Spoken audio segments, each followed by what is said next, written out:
Dans cette vidéo, nous allons voir comment créer des partenaires et des prestataires dans le logiciel.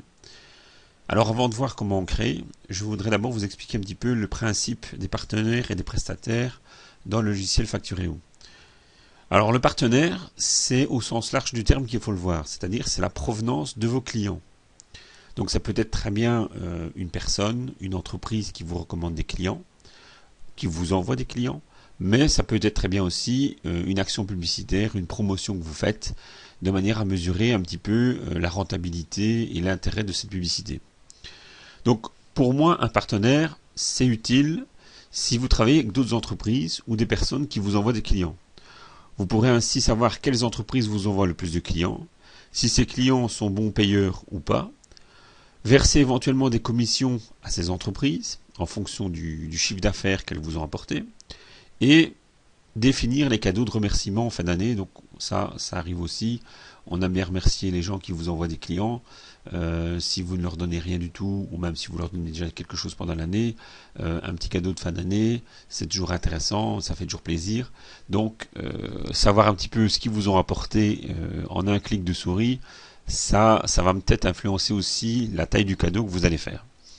Alors si vous faites de la publicité ou des actions promotionnelles, avec le logiciel Factureo, vous pourrez avoir les statistiques de vos différentes actions publicitaires et ainsi garder celles qui fonctionnent le mieux par la suite. Le but étant de renouveler ce qui marche et peut-être d'abandonner ce qui marche moins bien. Mais vous pourrez aussi faire des tests publicitaires avec différents messages et voir aussi la réaction de vos publicités réalisées. C'est-à-dire que vous pouvez vous adresser, vous pouvez faire une pub sur une radio. Vous pouvez peut-être faire pendant 3 mois cette publicité, mais pendant les 3 mois, le premier mois, vous allez faire un certain message, le deuxième, vous allez faire un autre message, et le troisième mois, vous allez faire un dernier message différent des deux premiers. Ça va vous permettre un petit peu de tester quel est le message qui fonctionne le mieux, et peut-être de voir un petit peu ce que vous devriez peut-être recommencer à faire plus tard avec un spot publicitaire à la radio. Voilà.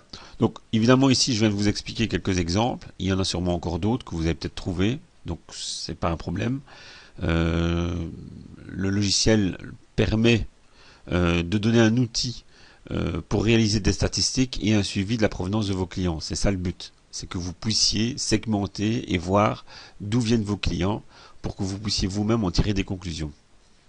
Donc ça, c'était pour la partie partenaire.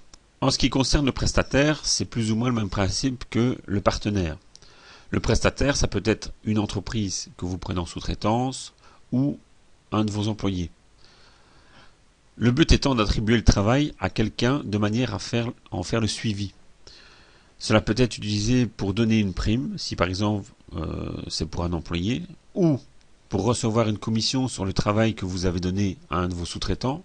Donc si vous envoyez, on va dire, sur une année 10 000 euros de chiffre d'affaires à un sous-traitant, mais vous allez peut-être lui demander quelque chose en contrepartie. Avec Factureo, vous allez tout de suite savoir quel est le montant que vous avez envoyé en travaux chez votre sous-traitant, et si vous avez décidé avec lui qu'il devait vous rétribuer de 5 ou 10 ou 15% ou même plus sur le chiffre d'affaires total, ben vous allez tout de suite savoir calculer en un seul clic de souris combien il va vous devoir. Mais ça peut être aussi tout simplement pour faire un suivi de dossier aussi.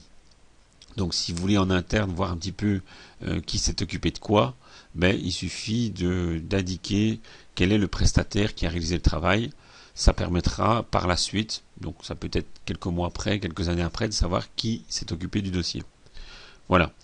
Vous trouvez peut-être encore d'autres utilisations, donc ça je vous laisse faire. Maintenant nous allons passer à la partie création du partenaire ou du prestataire.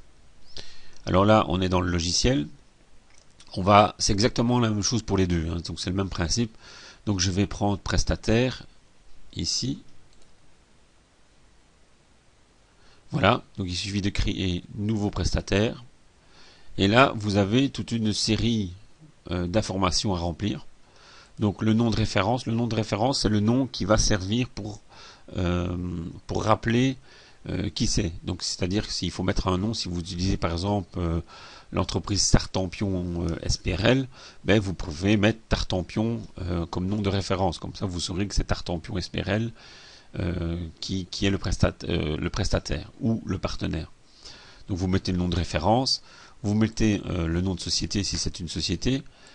Alors, monsieur, madame, mademoiselle ou maître, donc si vous travaillez avec des avocats, des notaires, ben, vous pouvez mettre maître. Prénom, nom, mail, téléphone, donc fax, voilà, donc ça c'est toutes des informations traditionnelles. Le pays. Ensuite, la TVA, donc la TVA est-elle appliquée pour ce prestataire ou ce partenaire? Oui ou non? Donc il se pourrait qu'il n'y ait pas de TVA appliquée si c'est un prestataire ou un partenaire étranger. Et s'il y a un numéro de TVA, ben vous l'indiquez ici. Voilà. Et après, il suffit de valider en mettant enregistrer. Et donc vous allez créer un nouveau prestataire ou partenaire dans votre logiciel Facturio. Voilà. Donc nous allons voir après, quand nous passerons dans la phase création de documents, donc création des factures, création des lettres qui accompagnent les factures et autres, nous allons voir comment on va récupérer toutes ces informations de manière automatique. Voilà, donc c'est tout pour cette vidéo. Donc je vous retrouve pour la prochaine vidéo pour les explications complémentaires pour les autres fonctionnalités. A tout de suite.